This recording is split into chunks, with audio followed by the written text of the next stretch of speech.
Please give it up for Leyla Shokoohe.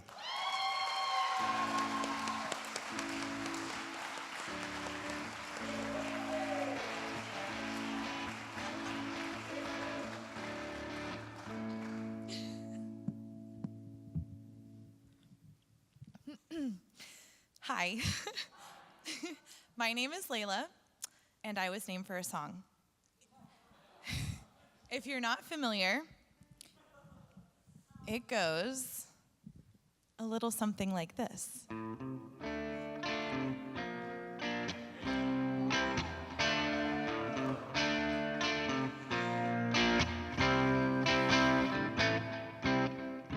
What will you do when you get lonely? No one waiting by your side. You've been running, hiding much too long. You know it's just your foolish pride. Leyla, got me on my knees, Leyla.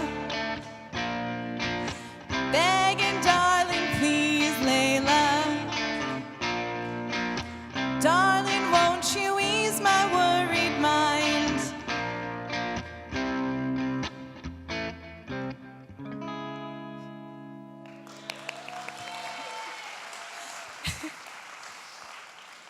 Thank you. It is a strange sort of legacy to be named for a song, one that not too many people are familiar with, unless your name is Amanda, like the Boston song. Definitely Jenny of 867-5309 fame. Even my Sharona. We are members of an elite club, and I think I can speak for all of us when I say that sometimes I love my song and sometimes I hate my song. It really depends on who's singing it to me. The first people who sang my song to me were probably definitely my parents, but the first person who made an impression on me was Eric Clapton himself. I'm gonna take you back to 1994. I am almost 7, and I had a cassette single of the 1992 MTV Unplugged version of Leyla by Eric Clapton, and I listened to that cassette single incessantly on my little Robin's Egg Blue tape deck.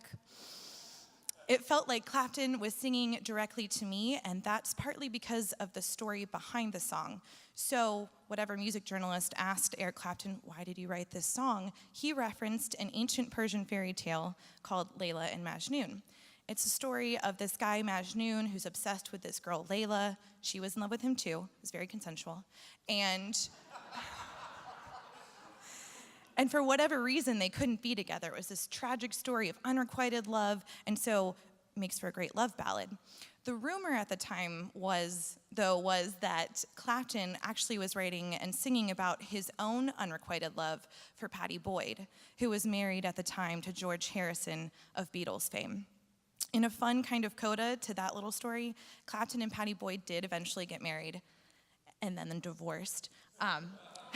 I'm not really sure if the song had anything to do with it, but whatever the origin story, I preferred the Persian version, and I think my parents liked the Persian heritage ties too, because my dad is a Persian immigrant and my mom is American, and when they knew they were expecting a bundle of joy, they had 3 Persian girls' names picked out. The first one was Banafshi, which is Persian for violet, pretty heavy. The second was Farah, which has a legacy attached to it, a different one altogether. Clearly, I did not come out blonde, but I am perky. And the third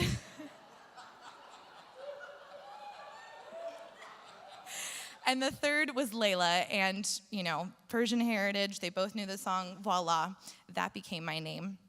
One note, my parents spelled it L-E-Y-L-A, and Clapton spelled it L-A-Y-L-A. The E is closer to the Persian origination. So if I loved having my parents sing to me and Eric Clapton, I absolutely did not love having my classmates sing to me. Elementary school, middle school, high school was just one long blur of endless torture from kids on the school bus singing my song to me badly and making fun of me for it. And if you thought I was going to catch a break after high school, you were wrong, because I entered a whole new ballgame when I stepped onto the dating scene. And here we enter my first serious boyfriend, who has the dubious distinction of being the person to dispel my long-held, treasured belief that my version of the song, Leyla, the one I just sang for you, was the version of the song. Spoiler alert, it was not. That title belongs to the 1969 version of Leyla, recorded by the band Derek and the Dominoes, of which Eric Clapton was the lead singer and guitarist. It's about 87 times faster with this really rolling guitar riff and this weird piano coda at the end. I was not a fan the first time I heard it. It's since grown on me.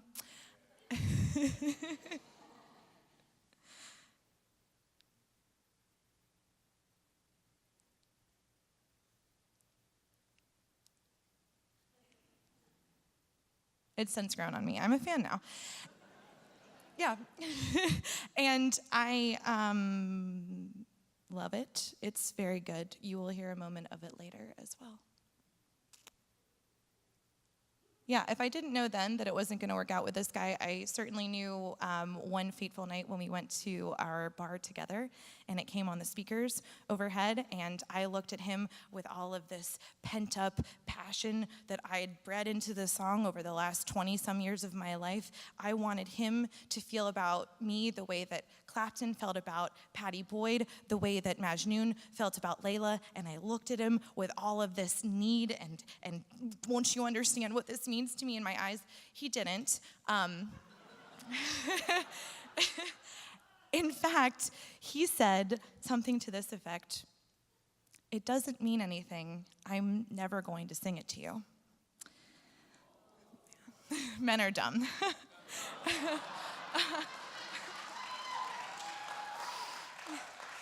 If he wasn't going to sing it to me, there was a whole string of silver-tongued Lotharios who were more than willing to try their hand, usually as some variant on the cheesy pickup line of, "Hey, do you know there's a song named after you?" Really? I had no idea. Oh God, you're gonna sing it to me now. Oh no, please make it stop. I do know the song, I was just kidding. Some men would confuse it with Lola by the Kinks. At which point I would just move further away down the bar. I became convinced during this time of having my poor song sung to me poorly that my future soulmate would be the one who knew the song and could sing it to me and would speak truth to the song's lyrics and sword in the stone this baby, and we would ride off together into the sunset with Leyla playing in the background on a white horse. And here we enter my next serious boyfriend, who I will call Arthur for the sake of my sword in the stone metaphor. He did know the song, sort of. The first time he played it for me, and actually the only time he played it for me, was after one of our first dates back at his apartment. It was a slow, noodling little acoustic version, the kind you try to impress girls with. And I would have, if you didn't know that it was Leyla, you would not have known it was Leyla. But I knew it was Leyla because it was my song, and he said my name a few times while he was playing it. And I realized then that it wasn't who was singing it to me, but why. And it was because we were in love, and he loved me, and I fell hard. But alas, a song is not enough to sustain a relationship. It broke my heart when I broke up with him, but I overcame it. In the span of any relationship, you have this accumulation of songs that you can leave in the canon of that relationship or bring some with you. And I lost a number of songs I still can't listen to this day, but Leyla wasn't going anywhere. If anything, my song and I have grown closer, and now I hear it when I most need it, and sometimes when I don't need it at all, the most random times, always on WGRR. I hear it after a workout, on my way home, or after a brunch. It's cosmic, it just happens. In fact, I heard it last Thursday after our last meeting for this performance, and it was on the radio when I was parking my car. So I took that as a sign from God and Eric Clapton. And I think that maybe my soulmate will know my song and he will sing it to me, and maybe he won't, because it doesn't really matter. I've realized that it's not so much who's singing it to me or why they're singing it to me, but when they're singing it to me. And even then, that honestly doesn't matter, as long as I always have Eric Clapton to sing it to me. Thank you.